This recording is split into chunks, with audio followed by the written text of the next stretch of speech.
پاک وحی د الله پاک د وحی پیغام د چا په ذریعہ پیغمبر ته راځي؟ نو الله پاک وی علمه شدید القوا، دته خودون کې دا یو طاقتور کس دی، ډیر مضبوط دی، داغه په طاقت کې څه شک شبه نشتا، ذو مرة ابتداء د سره دا طاقت موجود دی. دینه مراد جبرائیل علیه السلام دی. نو الله پاک د جبرائیل علیه السلام د طاقت تذکرہ ځکه فرمای چې جبرائیل علیه السلام په ذریعہ دا وحی راځي، نو د چا دا خیال کېدی شو چې کېدی شي دا وحی خو فرشته راوړي، خو لار کې د شیطانان دا وحی اخوا دی خوا نه کی. نو الله پاک ویل نه هغه اخوا دی خوا کس نه دی، هغه طاقتور دی، هغه سره ډیر لوی طاقت ور سره دی، او طاقت اندازه خدا د خپل جبرائیل علیه السلام نه منقول دی. او روایت دغه شان دی چې هغه وایي ما کله د لوط علیه السلام قوم چې کله د هغې د خپل اعمالو نه د خپل بدعملینو نه چې دی شاته کېدل نه، خپل بدعملین یې نه پرېښودې، نو وایي بیا ما ته چې کله الله پاک حکم راکړه، نو ما د هغه 15 خاره په یو وزر کې اوچت کړه او اسمان ته مې ورسوله، بیا مې را الټه راغوزار کړه. نو دا دغه د یو وزر طاقت دی او دغه 600 وزرې دي. نو دا دغه د طاقت اندازه ده. ته ماته ووایې چې داسې طاقت کې یو کس وسرئ، نو پیری یا دا جن یا شیطان دغه خواله راتلی شي؟ د هغه نه یریږي. هغه اندازه غزوه بدر په واقع کې تاسو ته ما بیان کړې وه. شیطان هم چې دی راغلی دی او ځان سره کسان هم راوستي دي او مشرکانو له ملا ډبوي چې راځه دا زما دونه کسان تاسو د سره شیخ نجدي په صورت کې.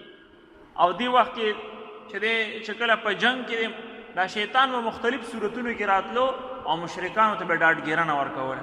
نو د جنگ په موقع باندې دا راغلی دی او ځان سره حساب نور شیطانان هم راوستي دي او ویل موږ هم تاسو د سرې مسلمانانو سره چې دی وجنګېږئ تکړه شئ. نو کله چې د مسلمانانو مدد له فرشتي رالی جبرائیل علیه السلام را روان دی، نو دغه د یو مشرک لاس نیولی دی د ابوجهل ډله. نو بس چې ده څنګه دی شیطان دی ابلیس ولید جبرائیل علیه السلام چې سره د فرشتو را روان دی، نو بس غلی غونته کې د هغه لاس پرېښود او روان شو. ورته ویل څه کې اوس جنګ شروع کېږي؟ هغه ورته ویل انی ارا ما هغه شی ولیده کوم شی چې تاسو نه دی لیدلی، هغه تاسو ته په نظر نه راځي، خو ما ته یو بل کس په نظر رالی چې هغه جبرائیل علیه السلام. نو ابلیس سره د چیلو د هغه ځای نه وتښتېد او هر څه یې ورته پرېښوده. نو په کومه لار چې جبرائیل علیه السلام راتلو په هغه لار نه به چې دا شیطانان ډله تښتېدل. نو الله پاک وایي چې دله ما ډېر پاور ورکړی دی. لہذا ستاسو دا خیال چې وحي زه عام کس ته حواله کوم، نه داسې نه ده. زما وحي طاقتوره ده، زه په خپله طاقتور یم، لیږونکی هم طاقتور کس دی او هغه جبرائیل علیه السلام. ذو مرة، مره هم طاقت ته وایي، پیدایشي طاقت دی. داسې نه دی چې وروسته یې خوراک څښاک وکړو یا خوا دې خوا وروسته پکې دا طاقت رالی، نه، الله وایي ما پیدا کړی طاقتور دی. هغوی خو خوراک څښاک کوي نه. فاستوى، اوس دا مخکې چې کوم ضمایر دي نو دې کې د مفسرینو 2 ډلې دي او هغوی 2 رای په دې کې راځي چې دا مخکې کومې صیغې دي فاستوى وهو بالافق الاعلى ثم دنا فتدلى، نږدې شو وغیره وغیره، دا د چا صفات دي؟ نو بعض مفسرین وایي چې دا د الله پاک صفات دي او الله پاک په د معراج په شپه باندې چې دی حضور نبی کریم صلی الله علیه وسلم او الله پاک دی نږدې شوي او خپل منځ کې چې دی ملاقات کړی او خبرې اترې کړی. نو د مفسرینو یوه ډله دې طرف ته تللې ده. ثم دنا فتدلى، دا پیغمبر الله پاک ته نږدې شو، په خپله وایي چې زه دومره نږدې شوم چې صرف د 80,000 پردو چې دی فاصله وه، نو دونه څوک هم الله پاک ته نه دي نږدې شوي. نو بعضو دا تفسیر کړی چې دې نه مراد پیغمبر علیه السلام دی چې الله پاک ته نږدې شوی. خو د مفسرینو یو ګڼ شمېر تعداد دی چې هغوی دا فرمایي چې نه، دا د پیغمبر علیه السلام او د جبرائیل علیه السلام تذکره ده چې پیغمبر علیه الصلاۃ والسلام جبرائیل علیه الصلاۃ والسلام ته نږدې شو او ډیر زیات نږدې شو تر دې چې د غشي د لیندې چې کوم دوه طرفونه دي دا څومره نږدې یعنی دا یو لاس فاصله دومره تقریبا دومره د هغې نږدېکت راغی. ابن کثیر رحمت الله علیه دغه روایات نقل کړي دي او دی له امام نووي رحمت الله علیه ابن حجر العسقلانی رحمت الله علیه دا لوی محدثین دي. نو د مفسرین او د محدثینو رائے دې طرف ته ده او هغه چونکې حضور نبی اکرم صلی الله علیه و آله وسلم جبرائیل علیه السلام دو پیری لیدلی دی په خپل اصلي شکل کې. نو یو پیره خو د معراج د شپې نه مخکې کله چې ابتدایي وحی راله اقرأ بسم ربک الذي خلق دا ټولو نه اولی وحی د قرآن کې اولی وحی چې ځمکې ته راکوزه شوې ده نو هغه څه ده اقرأ بسم ربک الذي خلق 13مه سپاره کې سورة العلق د دې نه قرآن سټارټ شو ځمکې ته راکوزېدل سټارټ شو. کله چې دا وحی راله نو بیا ډېره زمانه پورې وحی بنده وه. نو حضور نبی کریم صلی الله علیه وسلم خو د وحی هغه خوند واغسته او ایله جبه روانه شوه. د جبرائیل علیه السلام ملاقات هغه نورم په دې باندې چې دی خوشحاله که او ایله ورته خوند راغی په دې کې. بیا ډېر وخت چې د وحی بنده و نو پیغمبر علیه الصلاة والسلام ډېر سخت پریشان او غمګین و ډېر د پریشانۍ څه انتهای نه وه او کله کله به دې حد ته زه ورسېدم چې زه د غر نه بس چلام ټوپ ووامه د دې غر نه ودانګم او بس ته مړ شم دونه چې دی ما ته پریشاني وه د جبرائیل علیه السلام د نه راتلو په وجه باندې او د وحي د بندېدو په وجه باندې. یو پیره وحي راله بیا وحي نه راتله بنده شوه. نو چې دا به کله ډېر زیات پریشانه شو نو جبرائیل علیه السلام ورله غیبانه ته ور آواز ورکړو چې ته غمجنه کېږه مه زه جبرائیل یم او خپل تعارف پې اوسه دوباره وکړو. نو بیا به چې دی هغه زړه به چې دی لږ بیا صبر شه او هغه غم او پریشاني کې به لږ کمې رالی بیا به غم سیوا شو نو بیا به د جبرائیل علیه السلام چې دی اواز. نو دا خو غیبانه اوازونه یو پیره دغه شان وشو نو جبرائیل علیه السلام په خپل اصلي شکل کې چې دی موجود دی.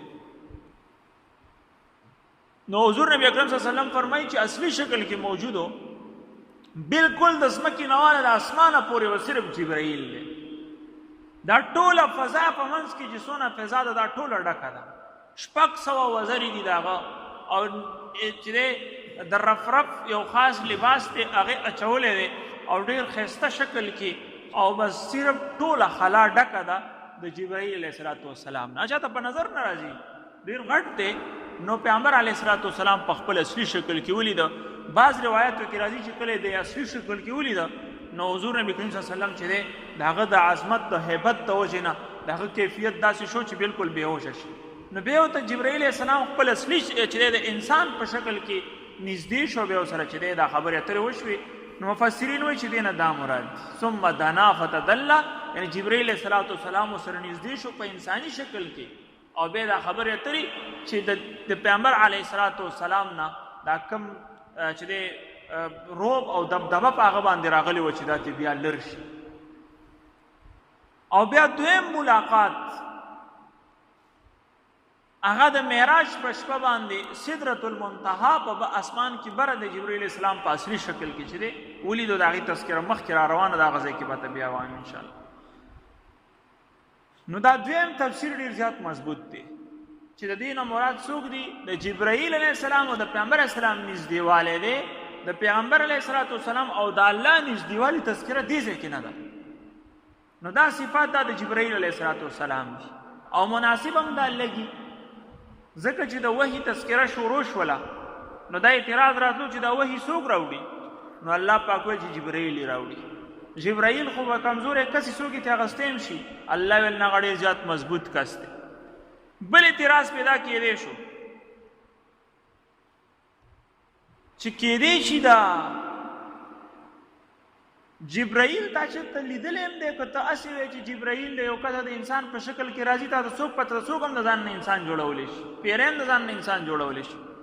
یا د چا پې دا اعتراض کولی شو چې دا کم کس تا ته دا وحي راوړي هغه تا چې ته په صحیح شکل کې لیدلی دی یا چې د ستا به سلسله دغه شان روانه ده. نو الله دغه خلکو هغه اعتراض ختم کو. نو 2 پیری الله پاک د جبرئیل السلام اصلي شکل دا حضور نبی اکرم صلی الله علیه وسلم ته وښود. او بل دا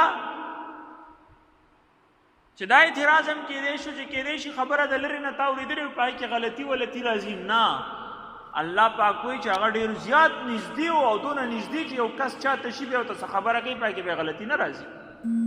څه د لرې نه ورته آواز نه کوي د وحي دپاره، بلکې د وحي دپاره بالکل داسې نږدې کېږي لکه دا یو لاس دی دا ډیکس دونه پورې هغې دواړه نږدې شو یو بل سره خبرې وشوې. او پس اقرأ بسم ربک الذی کې خو دونه و چې جبرئیل علیه السلام د حضور نبی کریم صلی الله علیه وسلم سره د خپل سینه مبارکه یو ځای کړه او هغه انوارات یې ورته بالکل منتقل کړل. نو هغه د هغې نه هم زیات نږدېوالی و. ثم دنا فتدلى فكان قاب قوسين او ادنى وهو بالافق الاعلى. دینه مخکې د جبرئیل علیه السلام تذکره فرمایي چې هغه د افق د اسمان د کنارې ته وایي. کله چې سړی داسې اواره ځمکه باندې اسمان ته وګوري نو داسې معلومیږي چې یو ځای کې د اسمان د ځمکې سره میلاویږي. داسې انسان ته ښکاري ابادۍ کې نه، داسې کلاو میدان کې. نو تا ته به دا اندازه کېږي چې د اسمان دې ځای کې ځمکې سره میلاویږي. دقې ته چې دی افق ویلی شي، دغې ته افق وایي. نو جبرئیل علیه السلام په دغه افق باندې ناست دی خو په بره طرف باندې ناست دی، ځکه که لاندې طرف ته وی نو بیا به نه ښکارېدی د آبادیانو د وجې نه. نو جبرئیل علیه السلام ناست دی خو د افق په بره طرف ناست دی او د اسمانه پورې بس د هغه وجود ښکاري صرف. وهو بالافق الاعلى، نو دینه مراد جبرئیل علیه السلام دی. وهو ای جبرئیل بالافق الاعلى، په اوچت افق په کناره باندې ناست دی. کناره ورته وایي عام طور باندې. ثم دنا فتدلى، بیا د جبرئیل نږدې شو. فتدلى دا داسې راټیټېدو ته وایي. نو دینه مراد را نږدې کېدل دي. نږدې شو دنا ویلی شي داسې نږدې کېدل او تدله د بر نه راټیټېدل. نو جبرائیل او حضور نبی اکرم صلی الله علیه وسلم خپل منځ کې ډېر زیات نږدې شو. څومره نږدې شو؟ نو الله د هغې نږدېکت بیانوي. فکان قاب قوسین، قاب قوس دا د غشي هغه لیندې ته وایي. د غشي کومه لیندۍ غشی پکې کېږي کمان ورته ویلی شي، هغې ته قوس وایي. او قاب د هغې هغه طرف ته ویلی شي. نو دا اصل کې الله پاک د عربو یو محاوره د هغې طرف ته اشاره وکړه. د عربو محاوره دا وه چې کله به چا سره روغه کوله نو یو طریقه خو دا وه چې بس لاس کې به لاس ورکړه، دا یو د روغې طریقه وه. د بیم دا طریقه وه چې لاس به دغه شان وو چې بس تا زما سره چې دی بیه وشوله. بله طریقه دا وه چې دا غشي به یې راوړل او دا غشي به یو بل سره یو ځای کړه. دا یو طرف به ځان طرف ته کو او بل طرف به هغه طرف ته کو. نو دا به د روغې او خپل منځ کې د مینې محبت یو نشاني وه. نو دا د نږدېکت او د نږدېوالي نشاني وه. نو الله هغې طرف ته اشاره کوي. قاب قوسین دومره نږدې شو لکه څنګه چې تاسو خپل غشي یو بل ته نږدې کوئ د نږدېوالي دپاره او د روغې دپاره خپل منځ کې د امن او د آشتي او د محبت پیغام خورولو دپاره چې کله تاسو کوم طریقه کوئ او نږدې کېږئ. دغه شان دا جبرائیل حضور نبی اکرم صلی الله علیه وسلم ته چې دی نږدې شو. او بیا الله پاک وایي او ادنا، د دغه غشو د نږدېوالي نه هم زیات دی خپل منځ کې چې دی نږدې شو. فاوحى الى عبده ما اوحى، نو بیا الله پاک وحی وکړه خپل بنده ته څه وحی چې کوله. دې کې یو علمي اعتراض راځي. علمي او یو د ګریمر په اعتبار سره اعتراض دا دی چې اوسه پورې جبرائیل علیه السلام خبره شروع وه او اوس ډایرکټ کوي فاوحى الى عبده، الله پاک وحی وکړه خپل بنده ته. تذکره پکې د الله نشته ډایرکټ، او مخکې چې د الله تذکره نشته. صورت کې مخکې د الله تذکره نشته او دې ځای کې ډایرکټ د جبرائیل علیه السلام خبرې شروع وي بیا وایي فاوحى الى عبده ما اوحى. دې ځای کې خو د الله نوم نشته، نو چا وحی وکړه؟ نو دا واقعي او اعتراض دی. دې ته انتشار ضمایر وایي چې یو ضمیر یو کس ته راجع کېږي او بیا ډایرکټ چې دی د بل کس نوم پکې راشي. لکه مثلا مثال په تور په آسانو الفاظو کې تاسو ته وایم چې زه د یو کس تذکره کوم چې پلانې داسې صفات بیانوم د یو کس تذکره شروع ده منځ کې پکې زه بل کس رانه باسم خو د هغه نوم یاد نه کړم نو چاته به پته لګي چې د هغه زوړ کس یادوي خو د نوي کس پته به هله لګي چې د هغه نوم یاد کړی شي خو دې ځای کې د الله پاک نوم نه دی یاد کړی شوی حالانکې مراد دی الله دی نو واقعي او اعتراض و خو علامه نورشاه کشمیری رحمت الله علیه دې ډېر مناسب جواب ورکړی هغه دا فرمایي چې هغه ځای کې الله پاک د وحي تذکره وفرمایله ان هو الا وحی یوحى نو دا خو پته و چې وحي الله پاک کوي خو چاته کوي د چا په ذریعه وحي راځي نو دا هغه پته نه لګي دا نو الله پاک دا هغه صفات بیان کړل چې دا یو کس دی ډېر مضبوط دی طاقتور دی پیغمبر سره ملاقات هم شوی په خپل اصلي شکل کې هم لیدلی دی نو د هغه صفات بیان کړل به الله پاک واپس خبره اصل له راوړله هلته ویلو چې الله وحي کوي نو بیا الله پاک چې دی وحي وکړله خپل بنده ته نو وحي کوونکی خو مالک معلوم دی چې هغه الله پاک دی خو وحي راځي د چا په ترو باندې د چا په ذریعه باندې د هغه چونکې وضاحت نو منځ کې الله پاک د هغه وضاحت وکړو چې هغه جبرائیل علیه السلام فاوحى الى عبده ما اوحى نو الله پاک وحي وکړه خپل بنده ته مراد ته حضور نبی اکرم صلی الله علیه وسلم دی ما اوحى سو وحي چې کوله الحمد لله رب العالمين والعاقبة للمتقين والصلاة والسلام على محمد وآله وصحبه أجمعين.